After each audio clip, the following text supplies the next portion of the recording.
Hello guys, good morning, good afternoon, good evening. Ayan guys, pakilala ko sa inyo ang aking bagong pet. Ang isang, ilang 2 weeks o 3 weeks pa lang siya guys. Pero binigay na sa akin ni Edison. Kasi ewan ko ba't niya ibinigay sa akin to. Nalamigan siya. Siya po si Magic Voice the dog. Ayan, ang liit-liit lang niya guys. Yung nanay niya, ang liit-liit. Mm. Sana mabuhay ko to si Magic Voice the dog. Hindi siya camera shy. Yan ang gusto ko para makasama sa vlog. Ayaw ko yung ganun. Yung mga pusa ay stop muna tayo sa pusa. Ano kayo yung mga pusa? Minsan camera shy. Ito hindi. Oh, talagang nagpo-focus yung mga mata niya. Nakikinig si Magic Voice. Ayan.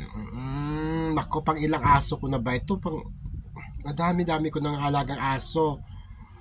Kaya lang, it's either yung iba nawawala, yung iba namamatay, yung iba bumabalik sa nanay. Kasi taga dito lang din yung mga nanay binibigay sa... lalo naman siguro ito. Yun sa kabila yung bahay nito. Pero, bango mo. Maligo ka? Ngayon lang talaga kabibigay lang sa akin ng may-ari dito, si Edison, si Magic Voice the dog. Diba? O, shout out.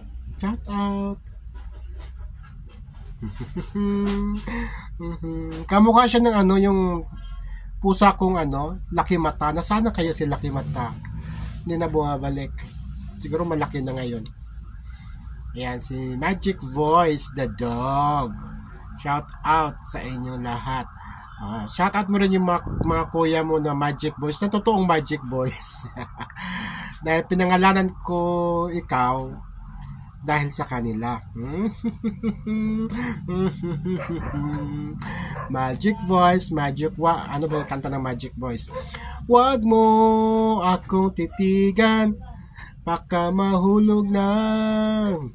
Makita ka lang sa bintana, araw ko'y gumaganda.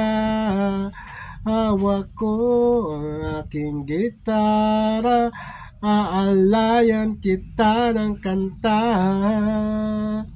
Yan. Tapos yung third single nila, oh babe, cute mong magtampo. Hindi ko pa alam. Nung magagawa, mahal mo. Ayan guys, tangkilikan ng The Real Magic Voice. Tapos tangkilikan mo rin yung The Magic Voice the dog.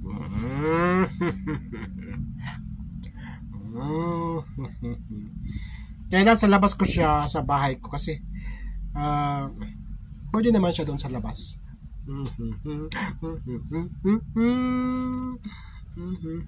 Ayan. Talagang nakipagtutukan siya. Laki mata din to no? Sige, balik ka doon sa bahay mo.